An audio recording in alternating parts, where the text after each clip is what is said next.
തൃത്താലയിൽ nursing college യാഥാർത്ഥ്യമാകുന്നു. ഈ അധ്യയന വർഷം തന്നെ കൂറ്റനാട് ക്ലാസ് ആരംഭിക്കും. ദീർഘകാലമായി തൃത്താലയുടെ ആവശ്യമായ വനിതാ നഴ്സിംഗ് കോളേജ് ആരംഭിക്കാനുള്ള നടപടികൾ പൂർത്തിയായി. ഈ വർഷം തന്നെ ക്ലാസുകൾ ആരംഭിക്കാനാകുമെന്ന് തൃത്താലയുടെ ജനപ്രതിനിധിയും മന്ത്രിയുമായ എം പി രാജേഷ് തൃത്താല ന്യൂസിനോട് പറഞ്ഞു. നഴ്സിംഗ് കോളേജ് ആരംഭിക്കാൻ സർക്കാർ ചുമതലപ്പെടുത്തിയ കോട്ടയം ആസ്ഥാനമായി പ്രവർത്തിക്കുന്ന സിപാസ് പ്രതിനിധികളുമായി കഴിഞ്ഞ ദിവസം മന്ത്രി എം പി രാജേഷ് ചർച്ച നടത്തി. വാവന്നൂർ ഗാമിയോ കൺവെൻഷൻ സെന്ററിൽ വെച്ചായിരുന്നു ചർച്ച. നാഗലശ്ശേരി ഗ്രാമപഞ്ചായത്തിലെ കൂറ്റനാട്ടുള്ള കോപ്പറേറ്റീവ് കോളേജിന്റെ ഒഴിഞ്ഞുകിടക്കുന്ന കെട്ടിടത്തിലാണ് ക്ലാസുകൾ ആരംഭിക്കുക.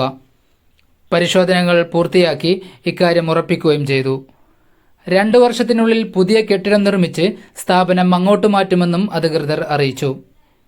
തൃത്താലയിൽ വെള്ളിയാങ്കല്ല് ജലസേചന പദ്ധതിയുടെ ഒഴിഞ്ഞുകിടക്കുന്ന കെട്ടിടത്തിൽ ക്ലാസുകൾ ആരംഭിക്കാനാണ് ആദ്യം തീരുമാനമെടുത്തിരുന്നത്.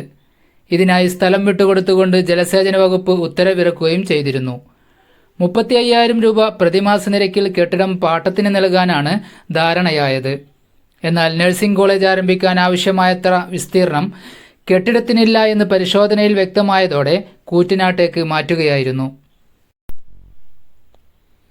കൂറ്റനാട്ടുള്ള കെട്ടിടത്തിന് 18,000 ചതുരശ്ര അടിയിലധികം വലിപ്പമുണ്ട്. തൃത്താലയിൽ ഉടൻ തുടങ്ങാനിരിക്കുന്ന ITI ജലസേചന വകുപ്പിന്റെ കെട്ടിടത്തിൽ തുടങ്ങാമെന്ന് പ്രാഥമിക ധാരണയുമായിട്ടുണ്ടെന്നാണ് സൂചന. നഴ്സിംഗ് കോളേജ് ആരംഭിക്കുന്നതിന് കെട്ടിടം നിർമ്മിക്കുന്നതിനായി തൃത്താല ഗ്രാമപഞ്ചായത്തിന്റെ ഉടമസ്ഥതയിലുള്ള തൃത്താല മുടവന്നൂരിലെ 3 ഏക്കർ സ്ഥലം ഇതിനോടകം വിട്ടു നൽകിയിട്ടുണ്ട്. മന്ത്രി എം പി രാജേഷ് തൃത്താല ന്യൂസിനോട് പ്രതികരിക്കുന്നു. തൃത്താലക്കാർക്ക് സന്തോഷകരമായ മറ്റൊരു വാർത്ത കൂടി പങ്കുവയ്ക്കുകയാണ്. ഇവിടെ ഗവൺമെന്റ് പ്രഖ്യാപിച്ച നഴ്സിംഗ് കോളേജ് ആരംഭിക്കുന്നതിനുള്ള നടപടിക്രമങ്ങളെല്ലാം ആയിക്കഴിഞ്ഞു.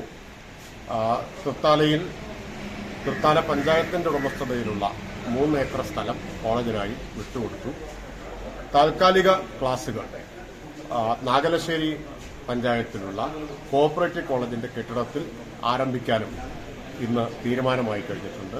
കഴിയുന്നതും ഈ അധ്യയന വർഷം തന്നെ മറ്റെല്ലാ അനുമതികളും ലഭ്യമാവുകയാണെങ്കിൽ സർക്കാരിന്റെ അനുമതി, ആരോഗ്യ സർവകലാശാലയുടെ അനുമതി, സംസ്ഥാന നഴ്സിംഗ് കൗൺസിലിന്റെ അനുമതി, പിന്നെ ഡൽഹിയിൽ നിന്ന് ഇന്ത്യൻ നഴ്സിംഗ് കൗൺസിലിന്റെ അനുമതി, ഈ 4 ഘട്ടങ്ങളിലുള്ള അനുമതി ആവശ്യമാണ്. അത് ഈ അധ്യയന വർഷം കിട്ടിയാൽ ഈ അധ്യയന വർഷം തന്നെ ക്ലാസുകൾ ആരംഭിക്കും. അല്ലെങ്കിൽ എന്തായാലും അടുത്ത അധ്യയന വർഷത്തോടുകൂടി നഴ്സിംഗ് കോളേജിലെ ക്ലാസ് ആരംഭിക്കും. അതോടൊപ്പം തന്നെ പുതിയ കെട്ടിടത്തിന്റെ നിർമ്മാണം ആരംഭിക്കുകയും ചെയ്യും.